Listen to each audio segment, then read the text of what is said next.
Welcome to the Connect with County Leaders podcast with your host, Bryan Hill. Hello and welcome to the Connect with County Leaders podcast. I'm Bryan Hill, Fairfax County Executive, and I'm excited to be able to bring you this podcast where we will connect with leaders from across Fairfax County, including businesses, government, community, cultural leaders, and more. As we move into 2023, we look forward to bringing you a podcast each month. We can also tell you that this podcast can now be found on the county's YouTube channel. Northern Virginia is the economic engine for the Commonwealth and at the heart of the region. Fairfax County continues to be a pillar of economic stability and resilience. Due to the diversity of our business base, significant government contracting, and a strong equity investment activity. That is why I'm so excited to have my first guest, Victor Hoskins, President and CEO of the Fairfax County Economic Development Authority. I'm excited to chat with Victor about what's happening in the businesses across the county as well as what's new with the EDA. Victor, welcome to our podcast. You're the first guest. How you doing today? Bryan, I am doing fantastic. Hey, it's always a great day in Fairfax County. It's always a great day in Fairfax County? Always a great day in Fairfax County. See, there was a time when you told me, how you doing, Bryan? It's always a great day when I wake up after being with you. You should tell me that. Well, it's both. It's both. Okay, all right. I just want to make sure. I'm here with you right now. Hey, look, if I could ever be the exalted Victor Hoskins, I would be that. I'm growing to be you. I'm aspiring to be you, sir. But I do thank you. The residents thank you. The Board of Supervisors thank you with all the hard work you have done and your team. And your team is growing to go into areas that are a little bit different, a little bit emerging. Mm-hmm. And we've had a couple conversations about that. Yes, we have. And give us your perspective on where we're headed in Fairfax County and what you might need from people like me to help you, because that's all I can do is help. But you are the leader of economic diversity, inclusion. The Economic Authority has done a great job. So tell us what you got on your mind. Well, first of all, Bryan, I want to thank you and the Board of Supervisors for all of your support. I mean, without you guys, we couldn't do anything. You provide the policies that we follow, you give us guidance, and you give us funding. And all of that makes a lot of difference because we are competing against a lot of jurisdictions around the country. Where we are right now is we're so far away from where we were April 2020. I mean, I just think of April 2020. Unemployment rate shot to over 10%. Yeah. Well, unemployment rate's now down to 2.2%. Right. We have a record number of employer companies. Companies that actually have a payroll with staff on it, 41,000 now. Mm-hmm. When I got here about 3.5 years ago, we were at about 35,000. So we actually are above the number that we were before the pandemic. So it's a record number, and that's very exciting. But I think one of the most thrilling things is the diversification that we've seen in the economy. Our economy is $128 billion in terms of GDP Correct. Annually in Fairfax County. We represent probably, well, we are the largest and the strongest in the state. And about a third of all the jobs in the state are generated in Northern Virginia. And where we're headed is in a more diverse approach to our technology, and also to our industries. I mean, if you look at what's happened recently, Hilton, for example, re-signed, which we were very pleased about. We are. Thank you so much for your help, and thank the county supervisors for their help, and making sure that we secured that and got what they needed. But that's kind of a bellwether. I mean, they came over here. That's a construction company, and it's a construction group, and they're looking at Northern Virginia as opportunity. Mm-hmm. That's why they're expanding here. Before that, I mean, you think of all the companies in the last 3.5 years that have announced. Microsoft with their research and development, Blue Origin, aerospace, the expansion of Hawkeye 360, which is a satellite construction company out there in Herndon. These companies are really kind of setting the pace for where we're going. And that's what I find very exciting. Well, I find that exciting as well. And Hilton re-upping is awesome. Oh, yes, absolutely. Right? But Clark Construction, you and I worked on Clark Construction together. The president of Clark Construction is Robbie Moser, who still contacts me from time to time. Whenever I'm in Tyson's, I look at that sign and say, wow, that's a big sign. You know? I mean, our conversation with Mr. Moser on that sign, we're like, I said, Robbie, that's a really big sign. we'll try and get this done for you. And he was very judicious in his concepts, and he wanted to move forward. We got him into Tyson's. Clark Construction is all over this region. Anywhere you drive, you see Clark Construction signs. So that is a testament to you and your team. And thanking you, I'm going to thank you ahead of time, since I've known Mr. Mosier for many, many years. And I am the proud recipient of the last A.J. Clark School. That's right. That's right. So we go back many, many years. And the way you're able to blend us into when you need us is fantastic. And I just want to say I appreciate that. Now, we've also had a Market Watch story. Tech Hub, Fairfax County, we have a lot of jobs. We need a lot of affordable housing. How are we working around driving up the affordable housing? That's on my end. But you have the jobs. How's that going? Well, right now the jobs are plentiful. I mean, we've really exploded in terms of job openings. If I always roll back to when I got here, August 2019. In August 2019, there were 15,000 job openings in Fairfax. That's correct. Right now, there are almost 70,000 job openings in Fairfax. That's just in tech. That's in Fairfax. No, that's in all industries. In all industries, okay. 70,000. In all of Northern Virginia, there are 123,000 openings, and that number was around 45,000. Right.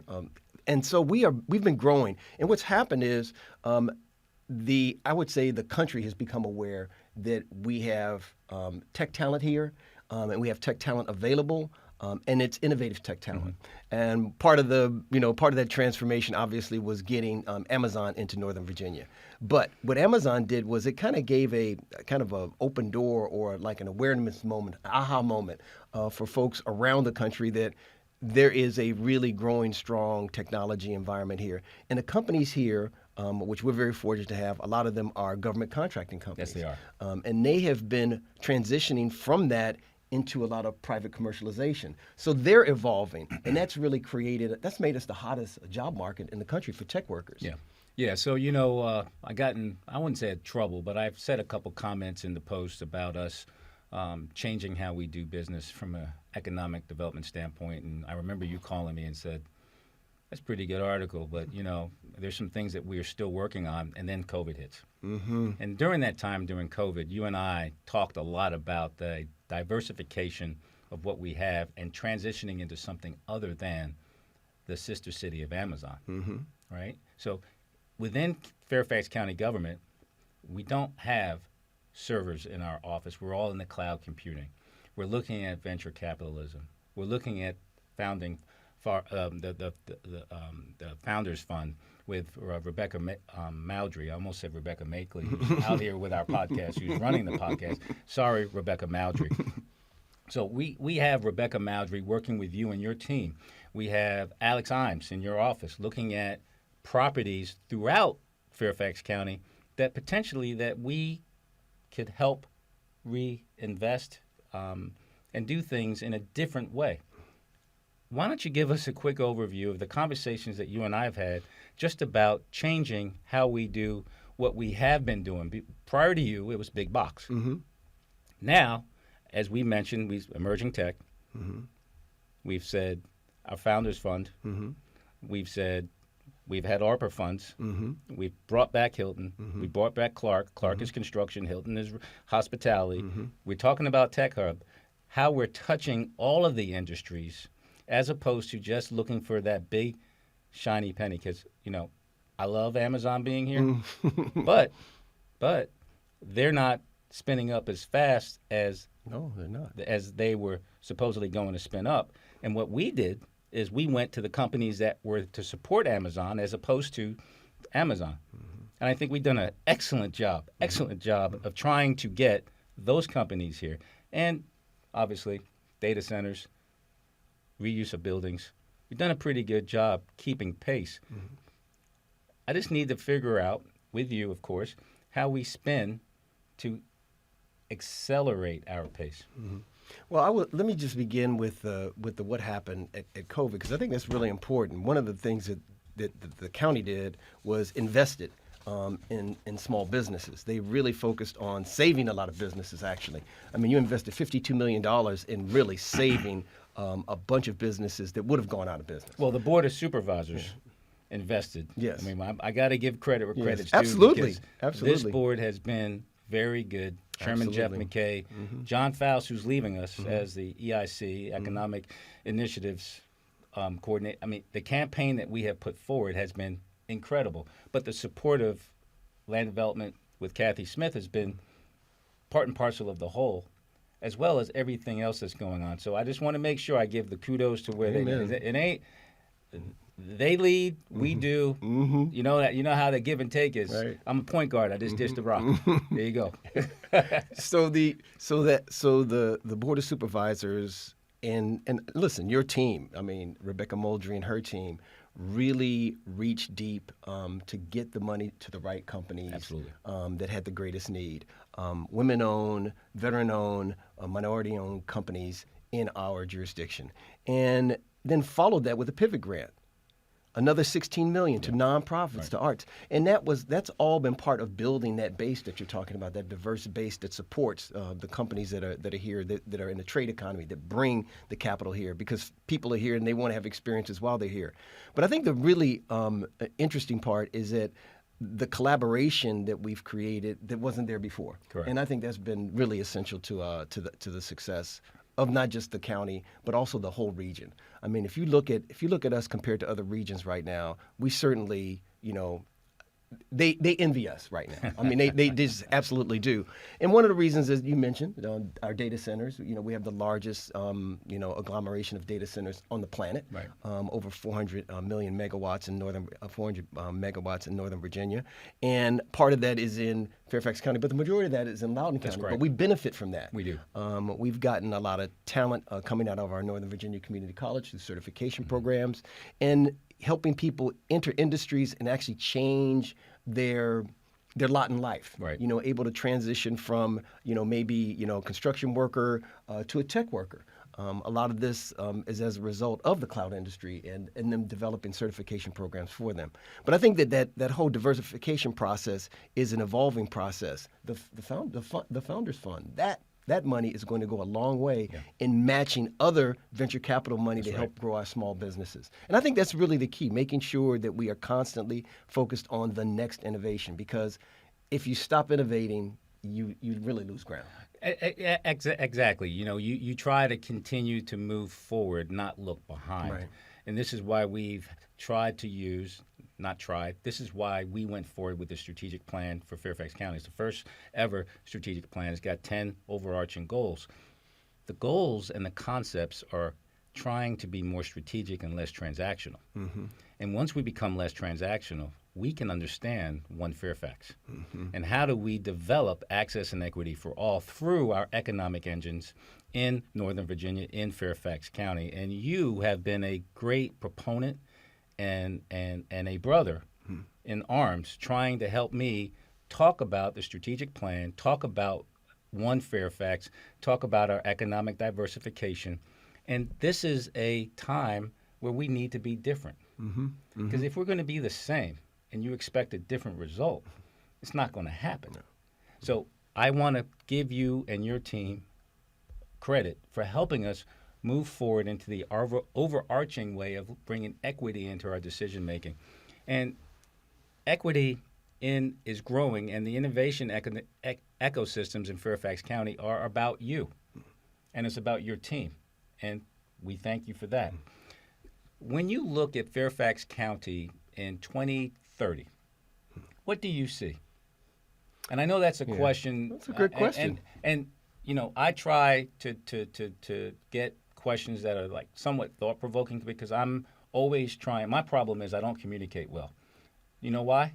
I think you can communicate pretty Well, well. I mean, I've been told this. I'm already on step 6, and I forget that steps 2 and 5 need to be identified because I'm thinking everybody can get there, and that's my fault. So I got to work on that, right? But I'm looking at 2030 and 2032. I want to make sure that when you and I leave Fairfax County, we leave with a smile on our face. We were part of that. We were part of that. We're part of that. We did pretty good there. Ooh, that wasn't so good. Let me tell you what we can do to change that. So 2030, what do you see? Well, let's remember that we developed jointly the recovery strategy for the county. Right. And I think that was a great move because I think that set the groundwork for where we needed to put our focus strategically. And I see in, 2030, I see us just really the envy of the country in terms of where our economy is, not just for women, not just for men, not just for veterans, not just for people of color, but for everybody. And I think that's really going to be a hallmark. And even right now, if you look at the growth of our companies, a lot of it has to do with the diversification of our population itself. Absolutely. We're bringing in diverse minds, new ideas, different cultures, and I think all of that is going to turn us into a place where, listen, they're going to be talking about Northern Virginia, not Silicon Valley. Well, we do believe that. We're hearing that now.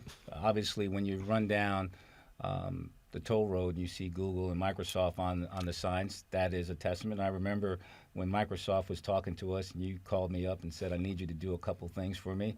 Thank you. Appreciate your help. I appreciate you calling me, and it's about that collaboration and that partnership and that strategic visioning to move forward, right? Mm-hmm. So how do we work with, say, the District of Columbia and Maryland?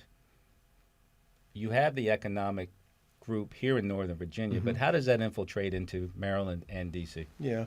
Right around the time that we were, I guess it was about 4 or 5 months before COVID hit, we had started an alliance, as you were just mentioning, of the 10 jurisdictions in Northern Virginia. And we managed to work together very well for the last, 3+ years. But during that time, there's also another group called Connected DMV, which is working with 22 jurisdictions. And that involves you, that involves the Board of Supervisors. I remember Supervisor Faust was serving on that group for a while, and also the Chairman McKay. So those jurisdictions, we all have something in common. If they lose, we lose eventually. Yeah. So we have to help them win. So I think part of the strategy has been to figure out the things that we can do together, where we can compete for the region, and things that we can do apart where we're competing for ourselves. Correct. That co-opetition. Yeah. And I think... Wait a minute, say that word again? Co-opetition. Cooperation and competition. That's a sniglet. We're going to use that one. That was a good one. Yeah, co-opetition. I don't think I can say that 3 times fast, but we're going to figure that one out. I think we're going to get Bob DeMarco, our engineer, to write that down for me so I can see how that's even spelled. That's a good one. I love it.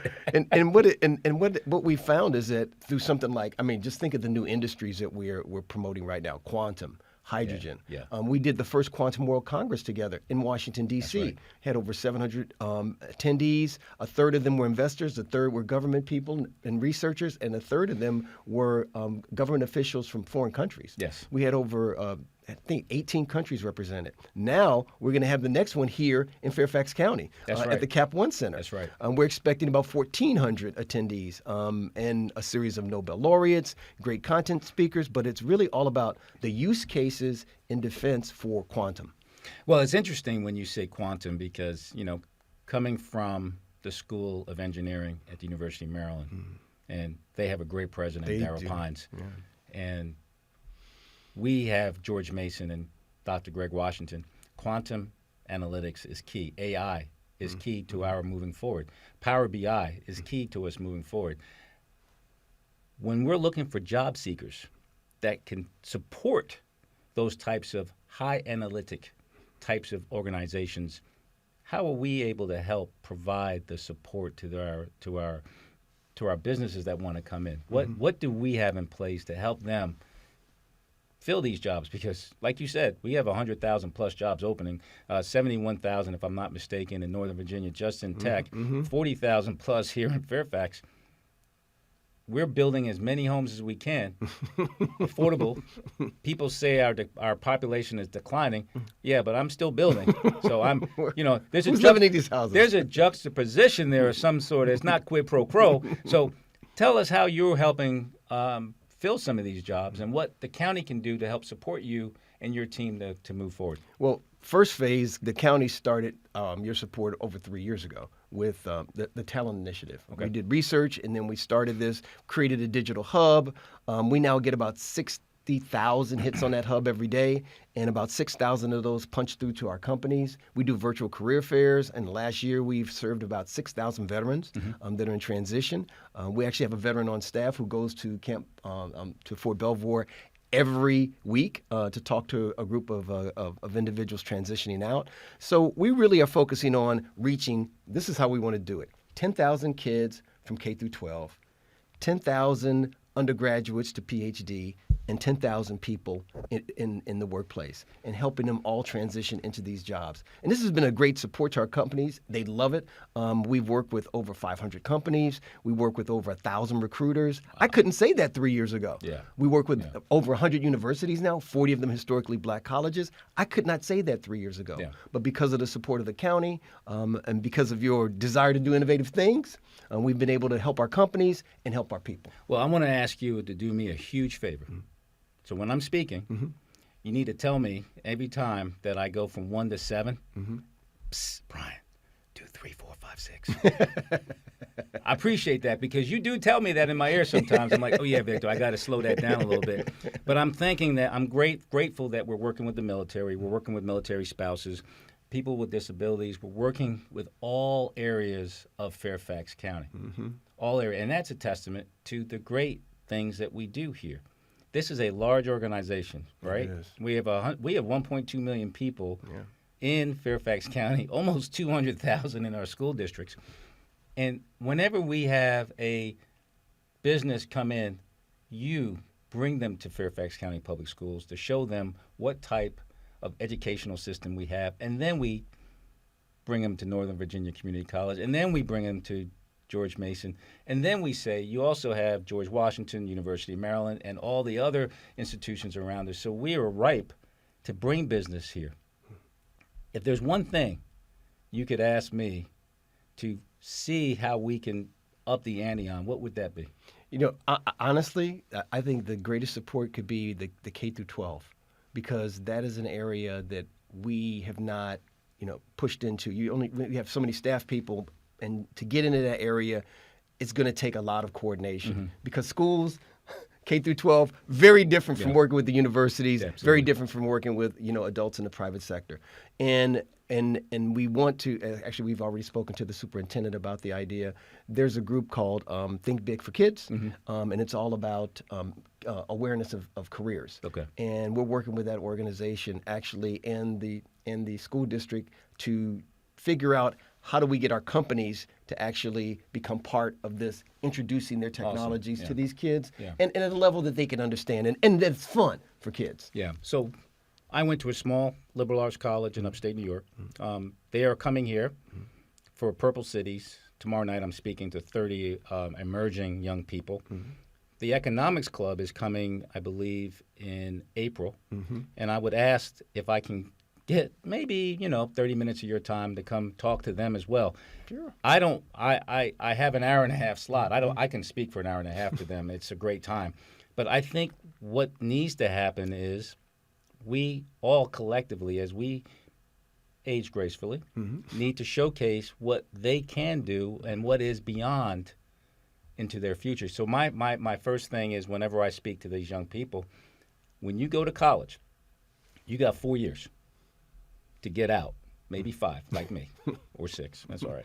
But that really sets up the next 45 because kids don't realize 22 plus 45 is 67. You add a half, you're at Social Security. That's right. That's right. So what you do in those 4 years is going to project you forward into the future. And we, Fairfax County, we need to figure out, in my view, how we can bring these young people here. Arlington's a cool place to live.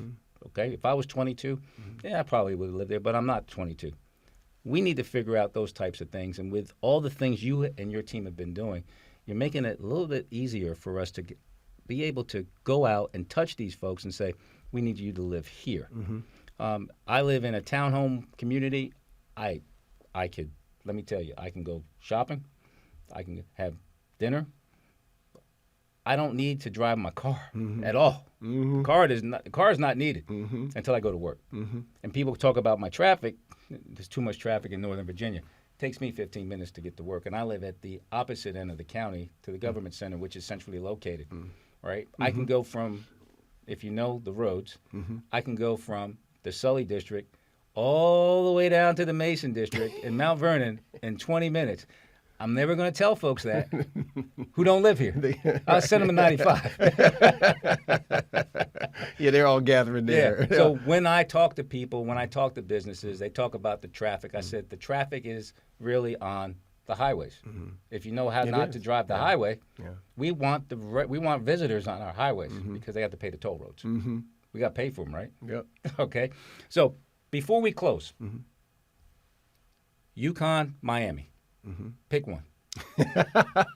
Man. Come on now. Well, Yukon. You going to pick Yukon? Yeah. There's a little story about the Yukon coach. When I was a young fledgling coach, Immaculate Conception High School played St. Anthony's in 1991. Danny Hurley was the point guard. He only dropped 35. They won the game, but my guys won the fight. We did not let them leave that gym happy.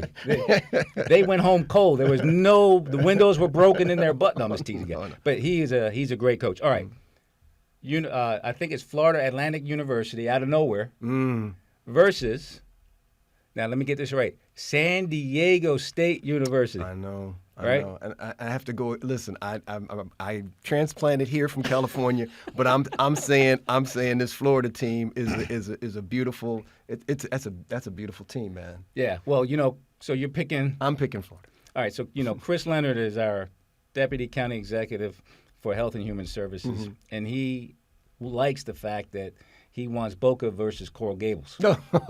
I mean, how could you be upset living in Boca, right?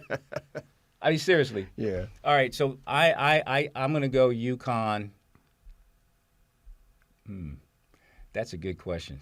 San Diego, they're good, but no, I don't think they really want it as much. At this point, man, I think it's want to. They want it so badly. All right, well, you heard it here first from Victor Hoskins. If you're betting, guys, and you're on all those because we have so many betting opportunities. So you're saying Yukon? No, I'm not for anybody's wager. No. Well, Victor, I thank you so much for doing the inaugural Connect with County Leaders on our podcast. You are an absolute pillar in this community, and I thank you for being able to take some time out to talk with us. Thanks for listening, and look forward to joining you again next month when I talk with another Fairfax County leader. And Victor, thank you so much for this opportunity, and we will see you next month, everybody. Thank you so much. This has been the Connect with County Leaders podcast with Fairfax County Executive Bryan Hill. To listen to other great Fairfax County podcasts, visit fairfaxcounty.gov/podcasts. And for additional audio content, tune in to Fairfax County Government Radio at fairfaxcounty.gov/radio. For more Fairfax County news and information, visit News Center online at fairfaxcounty.gov/news. The Connect with County Leaders podcast is produced by the Fairfax County, Virginia government.